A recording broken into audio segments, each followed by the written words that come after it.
রাসূল করিম সাল্লাল্লাহু আলাইহি ওয়াসাল্লামের সুন্নতের গুরুত্ব, ইসলামে তার অবস্থান এবং সুন্নতকে না মানার ক্ষতি। যারা সুন্নতকে অস্বীকার করে, বলে কোরআনই যথেষ্ট, নবীর হাদিস কি, সুন্নত কি, এদের পরিণতি সম্পর্কে আমরা ইনশাআল্লাহ আজকে খুব সংক্ষিপ্ত আকারে সারগর্ভ আলোচনা পেশ করার আশাবাদ ব্যক্ত করছি। ওয়ামা তৌফিকি ইল্লা বিল্লাহ। আমরা যদি সহজভাবে বুঝতে চাই সুন্নত কি জিনিস, তাহলে আমরা এই সুন্নাত শব্দটির আবিধানিক অর্থে যা পাই, কওয়াইদুল ফিকহাতে লগভি মানা এসেছে আস-সুন্নাহ আই আত-তারিকাহ। সুন্নত মানে হচ্ছে তরিকা, রাস্তা, পথ। অন্যান্য ডিকশনারিগুলিতে কায়ামুসুল ওয়াজিজ সহ বিশ্ববিখ্যাত অন্য ডিকশনারিগুলিতে আরও ব্যাপকভাবে সুন্নাহ শব্দটির অর্থ করা হয়েছে রীতি, নীতি, আদর্শ, পথ। তো শরীয়তের দৃষ্টিকোণ থেকে আমরা যে কোনো পথকেই সুন্নত বলতে পারি না। সুন্নত মানে যদিও তরিকা, কিন্তু পারিভাষিক দৃষ্টিকোণ থেকে এই তরিকা, এই রীতি, এই নীতি, এই পথ, এই মত, এটি যার তার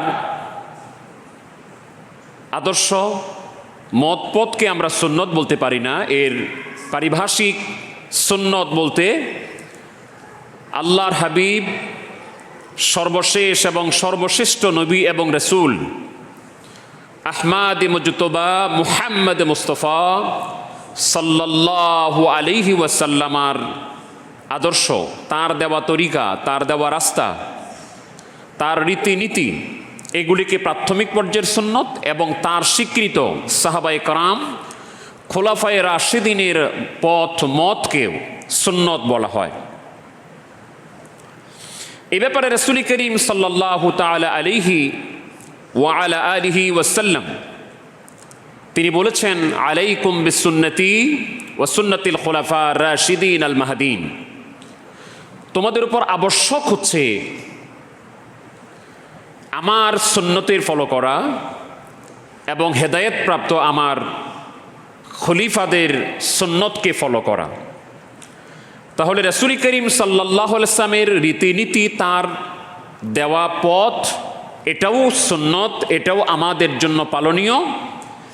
এবং তার স্বীকৃত সাহাবায়ে কেরাম, খোলাফায়ে রাশিদিন, ওনারা যে মত, পথ, রীতি আমাদেরকে দিয়েছেন, এটাও রাসূল স্বীকৃতি দিয়ে গেছেন যে আমার খলিফারা, ওনারা তোমাদেরকে যে পথ দেয়, যে রীতি দেয়, তোমরা সেটাও ফলো করবা।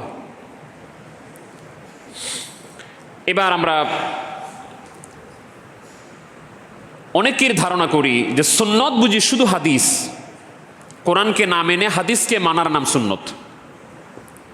যে সুন্নত মানলে কোরআন মানা হয় না, নবীর হাদিস মানা হয়, নবীর কথা মানা হয়, সাহাবীদের কথা মানা হয়। তো আমাদের কাছে কোরআন থাকতে আবার হাদিস কেন? কোরআনই তো সাফিসিয়েন্ট, যথেষ্ট, এনাফ। আমরা যদি স্বাভাবিক অর্থে এই কথাটার বিশ্লেষণ করি যে হ্যাঁ, আমরা কোরআন মানব, মা বাবাকে মানব কেন?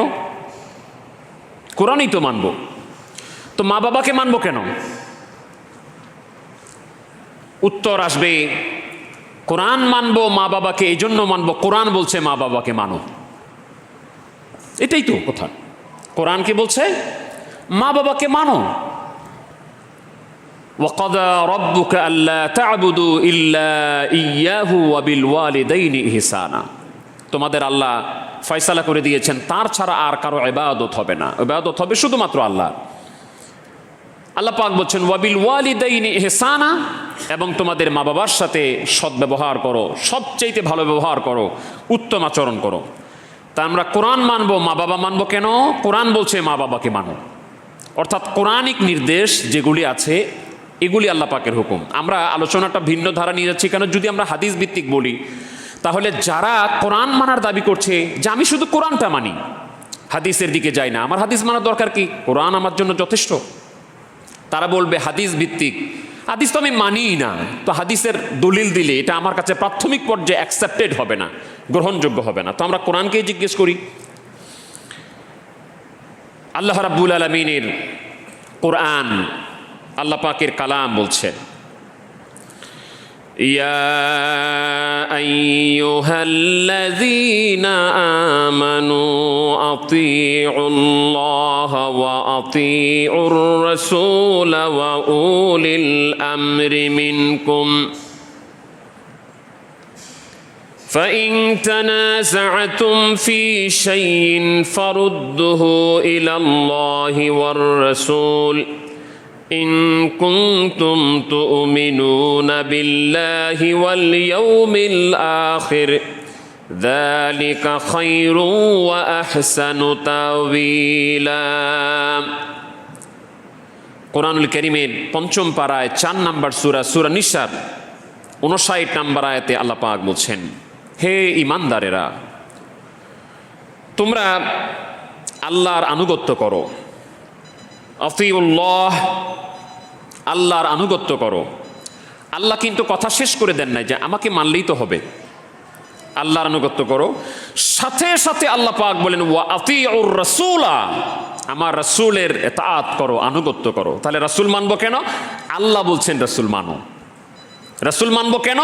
কোরআন বলছে রাসূল মানো। তো কেউ যদি বলে আমি খালি কোরআন মানি, রাসূল মানি না, আপনি কোরআনও মানেন না, কোরআন মানেন না আপনি।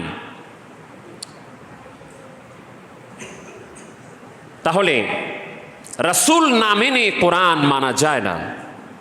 সাথে সাথে আল্লাহ পাক আবার বলছেন ওয়া উলিল আমরি মিনকুম, হ্যাঁ, তোমাদের মধ্যে যারা প্রজ্ঞাবান, যারা জ্ঞানী, আলেম, কোরআন সুন্নাহের জ্ঞানী এবং আদেশ দানে যারা আমির ওমারা আছেন, ওমারা ওয়াল ফুকাহা। উলিল আমর হচ্ছে সবচেয়ে গ্রহণযোগ্য দুটি শব্দ হচ্ছে ওয়াল উমারা ওয়াল ফুকাহা, আই আলিমুল মাহের, যারা ইসলামী নেতৃত্বস্থানীয় রাষ্ট্রপ্রধান তাদের আনুগত্য করো, এবং যারা এলমে দ্বীন তোমাদেরকে দেয়, এলমে ফিকাহা শিক্ষা দেয়, কোরআনের সমাধান হাদিস শরীফ থেকে তোমাদেরকে সমাধান দেয়, এদের কথাও তোমরা মানো, এদের আনুগত্য করো। কোনো বিষয়ে যদি তোমাদের ফাইন তানাযাআতুম ফি শাইইন ফারুদ্দুহু ইলাল্লাহি ওয়া রাসূল, কোনো বিষয়ে যদি তোমাদের মতানৈক্য তৈরি হয় তাহলে তোমরা ফিরে যাও কোথায়? ইলাল্লাহ, আল্লাহর দিকে। আল্লাহ পাক বলেন না যে আমার দিকেই ফিরো খালি, সাথে সাথে আল্লাহ পাক বলছেন ওয়ার রাসূল, রাসূলের দিকে ফিরো। অর্থাৎ কোরআন তোমাদেরকে যে নির্দেশনা দিয়েছে সেটা পালন করো, তোমার রাসূল যে তোমাদেরকে নির্দেশনা দিবে সেটা পালন করো। ইন কুনতুম তুমিনুনা বিল্লাহ, যদি তোমরা আল্লাহর উপর ঈমান আনো, ওয়াল ইয়াউমিল আখির, এবং আখিরাতের উপর ঈমান এনে থাকো, তাহলে তোমাদেরকে এগুলি করতে হবে। তাহলে আল্লাহর উপর যারা ঈমান আনবে তারা আল্লাহকে মানবে, তারা রাসূলকে মানবে। ওয়াল ইয়াউমিল আখির, যারা আখিরাতকে মানবে তারা আখিরাতকে বিশ্বাস করবে, তারা আল্লাহকে মানবে, তারা রাসূলকে মানবে। যালিকা খায়রুম ওয়া আহসানু তাওয়িলা, এটাই হচ্ছে উত্তম ব্যাখ্যা। আল্লাহ রাব্বুল আলামিন এবার আরেকটু সামনে সূরা নিসার 64 নম্বর আয়াতে বলছেন যে রাসূল তো পাঠালেনই কেন, আমি রাসূল পাঠালাম। ওয়ামা আরসালনা মির রাসূলিন ইল্লা লিইউতাআ বিইযনিল্লাহ, আমি তো রাসূল এই জন্যই পাঠিয়েছি, রাসূলকে মানবা, এটা আমি আল্লাহর হুকুম। রাসূলকে মানার হুকুমটা আমি আল্লাহর, এই জন্যই তো আমি রাসূল পাঠাইছি, আমার হুকুমেই তোমরা রাসূল মানবা। রাসূলকে মানলে কি মানা হয়ে যায়? আল্লাহ রাব্বুল আলামিন 80 নম্বর আয়াতের মধ্যে বলছেন ওয়া মাইয়ুতি'ir রাসূল ফাকাদ আতা আল্লাহ ওয়া মান তাওয়াল্লা ফামা আরসালনাকা আলাইহিম হাফিজা। আল্লাহ পাক বলছেন আপনি জানায়া দেন যে আমার রাসূলকে মেনে নিল, যে আমার রাসূলের আনুগত্য করে ফেলল, আমি আল্লাহ পাক ঘোষণা দিয়ে দিলাম যে আমার রাসূলকে মেনে নিল, সে ব্যক্তিটা আমি আল্লাহকেই মেনে নিল। যে ব্যক্তিটা আমার রাসূলের আনুগত্য করলো, ওই ব্যক্তি আমার রাসূলের আনুগত্য করে নাই ওই লোকটা আমি আল্লাহরই আনুগত্য করেছে। আমি আল্লাহর আনুগত্য, আমার রাসূলের আনুগত্য করার ফলাফল আমি আল্লাহ পাক কি দিব? সূরা নিসার 69 নম্বর আয়াত আল্লাহ পাক বলছেন, وَمَن يُطِعِ اللَّهَ وَالرَّسُولَ فَأُولَئِكَ مَعَ الَّذِينَ أَنْعَمَ اللَّهُ عَلَيْهِم مِّنَ النَّبِيِّينَ وَالصِّدِّقِينَ وَالشُّهَدَاءِ وَالصَّالِحِينَ وَحَسُنَ أُولَئِكَ رَفِيقًا। আল্লাহ পাক বলেন, যারা আল্লাহর আনুগত্য করলো, যারা রাসূলের আনুগত্য করলো, আমি আল্লাহ পাক তাদেরকে তাদের সাথে রাখবো যাদেরকে আমি আল্লাহ নিয়ামত দিয়েছি। কাদেরকে নিয়ামত দিয়েছি? 4 শ্রেণীর মিনান নবীন, নবীদেরকে, ওয়াস-সিদ্দিকিন, সিদ্দিকিনদেরকে, ওয়াস-শুহাদা, শহীদদেরকে, ওয়াস-সালিহিন, নেককার আল্লাহওয়ালাদেরকে। আল্লাহ পাক বলেন, আমার আনুগত্য যারা করলো, আমার রাসূলের আনুগত্য যারা করলো, আমি তাদেরকে নবীদের সাথে রাখবো, সিদ্দিকিনদের সাথে রাখবো, শহীদদের সাথে রাখবো, সালিহিনদের সাথে রাখবো। আল্লাহ পাক বলছেন, ওয়া হাসুনা উলাইকা রাফিকা, এরা কতই না উত্তম সঙ্গী তোমাদের হয়ে যাবে। যদি কোনো মানুষ আল্লাহ এবং রাসূলের আনুগত্য করে ফেলে, সফলতার চূড়ান্ত পর্যায়ে সে পৌঁছে যাবে। আল্লাহ পাক সূরা হাজাবের 71 নম্বর আয়াতের মধ্যে বলছেন, ওয়া মান ইউতিইল্লাহা ওয়া রাসূলাহু ফাকাদ ফাযা ফাওজান আযীমা। আল্লাহ পাক বলেন, যে ব্যক্তিটি আল্লাহর আনুগত্য করলো আর রাসূলের আনুগত্য করে ফেললো, আল্লাহ পাক বলছেন আমি তাকে সফলতার চূড়ান্ত পর্যায়ে দান করব, আমি তাকে সফল করে দেব। আল্লাহ রাব্বুল আলামিন নামাজ আদায় করার হুকুম দেওয়ার পাশাপাশি, রোজা আদায় করার হুকুম দেওয়ার পাশাপাশি তার রাসূলের আনুগত্যের হুকুম দিয়ে সূরা নূরে 56 নম্বরে আল্লাহ পাক বলছেন, ওয়া আকিমুস সালাতি ওয়া আতুজ যাকাত ওয়া আকিমুস সালাতা ওয়া আতুস যাকাতা ওয়া আতিউর রাসূলা লাআল্লাকুম তুরহামুন। আল্লাহ পাক বলেন, তোমরা নামাজ কায়েম করো, যাকাত আদায় করো, আর আমার রাসূলের ইতাআত করো, আনুগত্য করো, আমি আল্লাহ পাক তোমাদেরকে রহমত দিয়া ভরপুর করে দিব। তাহলে আল্লাহর আনুগত্য, এর পাশাপাশি রাসূলের আনুগত্য, এখানে জানলে আপনি আশ্চর্য হবেন। কোরআনুল কারীমে এমন কোনো জায়গা নাই, কোরআনুল কারীমে এমন কোনো জায়গা নাই যেখানে আল্লাহ শুধু তার নিজের আনুগত্যের কথা বলেছেন, যে শুধু বলে ছেড়ে দিয়েছেন যে আমাকে মানো, আমার আনুগত্য করো। যেখানেই আল্লাহ তাআলা তার নিজের আনুগত্যের কথা বলেছেন, সেইখানে প্রত্যেকটা জায়গায় আল্লাহ সাথে সাথে তার রাসূলের আনুগত্যের কথা বলেছেন।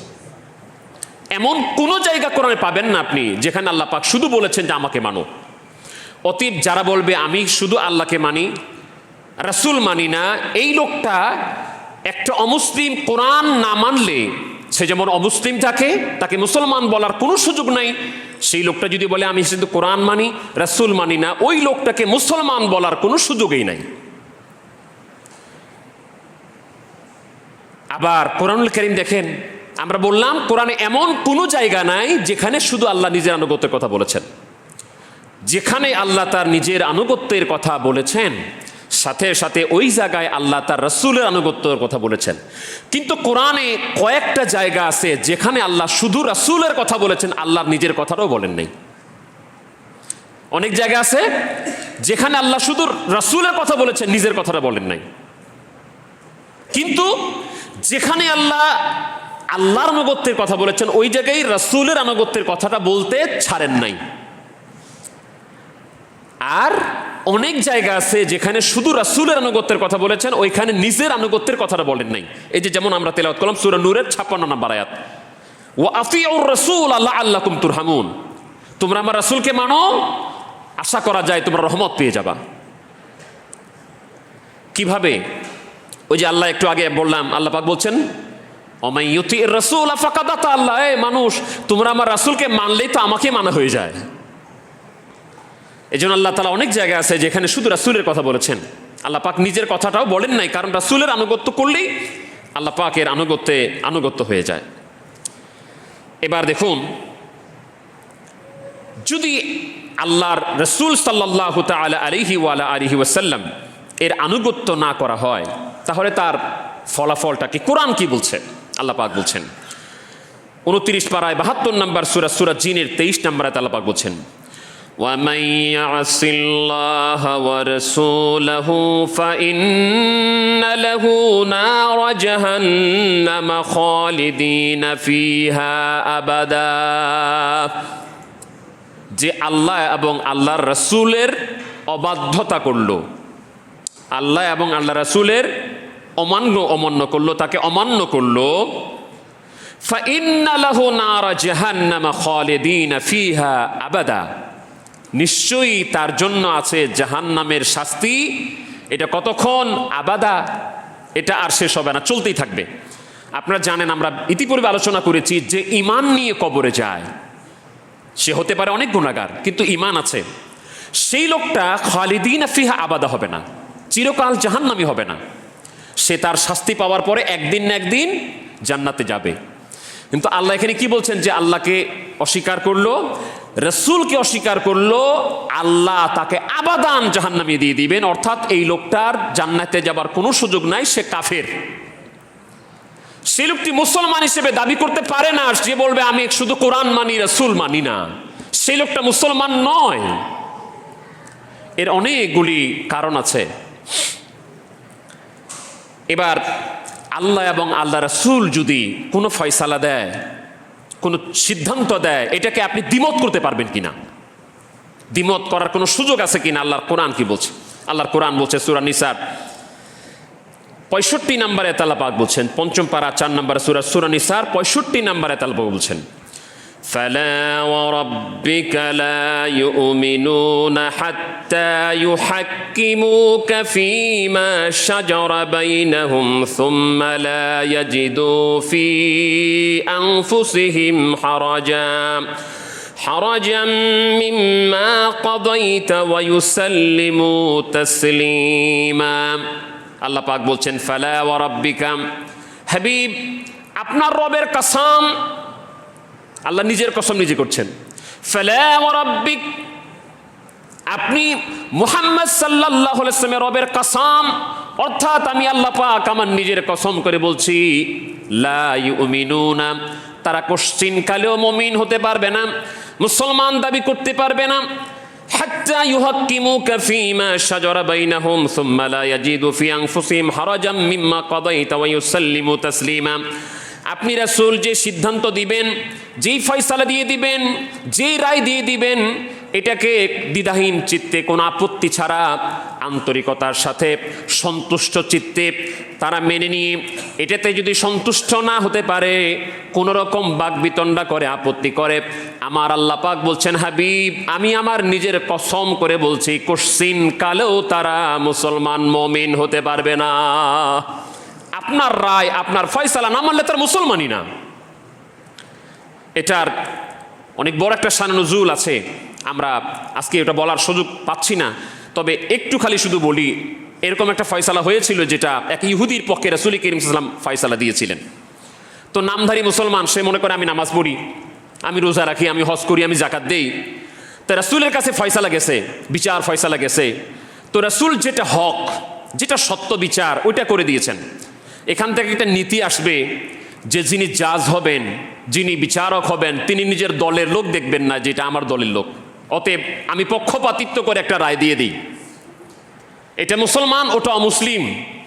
একটা বিচার আসছে, সালিশ আসছে, সামাজিক বিচার আসছে, মুসলমান অন্যায় করছে, অমুসলিমটা অন্যায় করে নাই, আপনার সুযোগ নাই যে না এসব মুসলমান আমি তার পক্ষে রায় দিয়ে দিই। না, আপনাকে ন্যায় বিচার করতে হবে। আপনার দলের লোক অন্যায় করছে, বিচার আসছে, বিরোধী দলের লোকের আর দলীয় লোকের, আপনি মৌন সম্মতি দিচ্ছেন যে না এই লোকটা আমার দলের মনে করছেন, আপনি দলীয় কারণে সমর্থন দিয়ে ন্যায় বিচার বাদ দিতে পারবেন না। রাসূল করিম সাল্লাল্লাহু আলাইহি ওয়াসাল্লাম ইহুদির পক্ষে রায় দিয়ে দিলেন।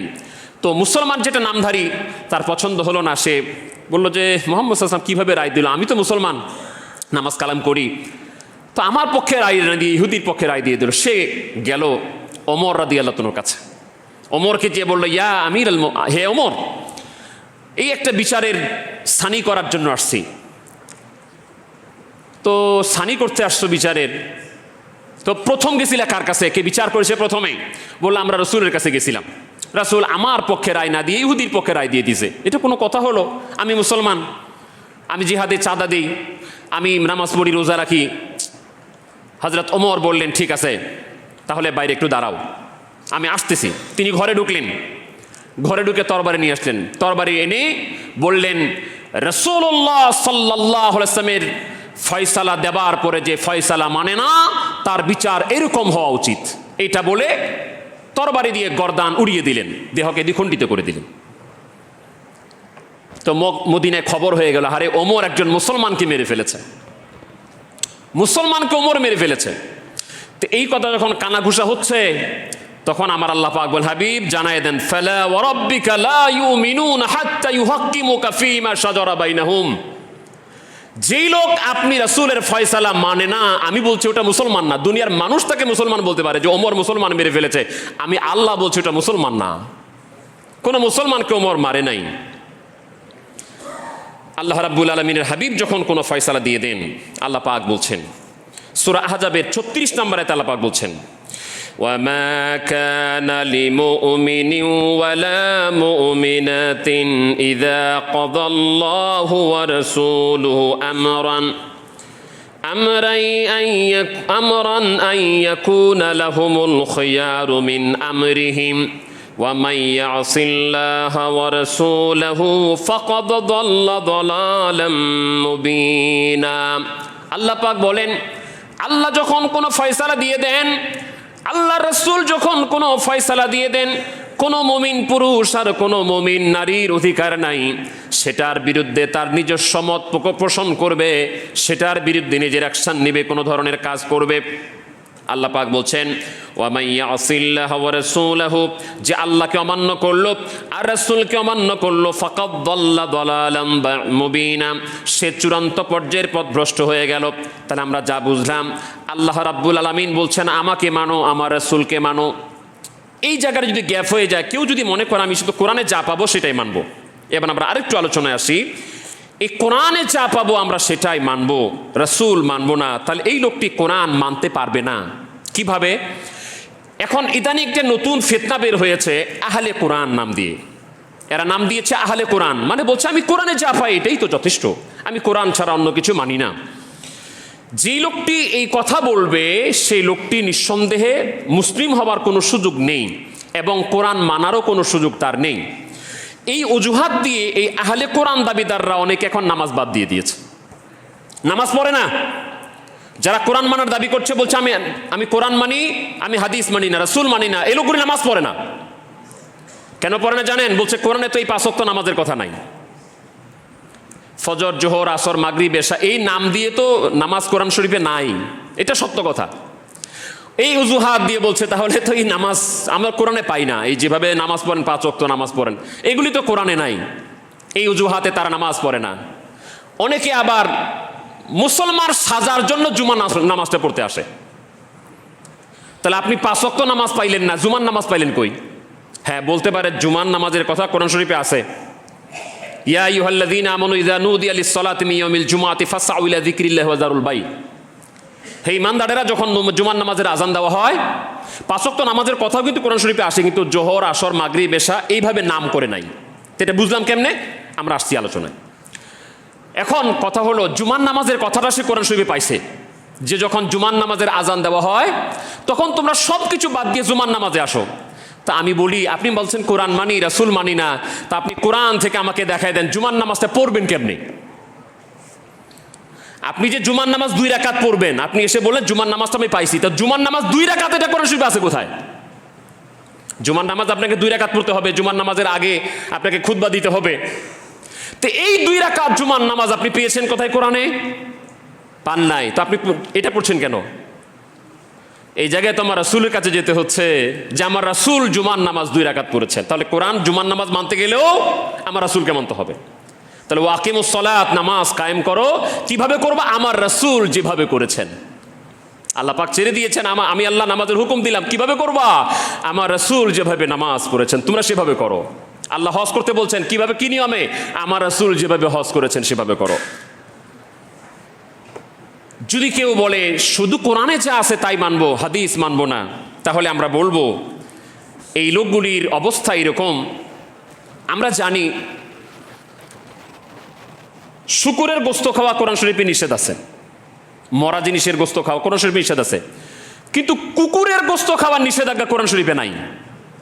কুকুরের গোস্ত যে খাওয়া যাবে না এটা কোরআনুল কারীমের কোনো জায়গায় নাই। তো যে বলবে আমি কোরআনে যা পাইছি এটাই মানি, হাদিস মানি না, ওকে বলা দরকার আপনি কুকুরের গোস্তকে হালাল মনে করেন না হারাম মনে করেন।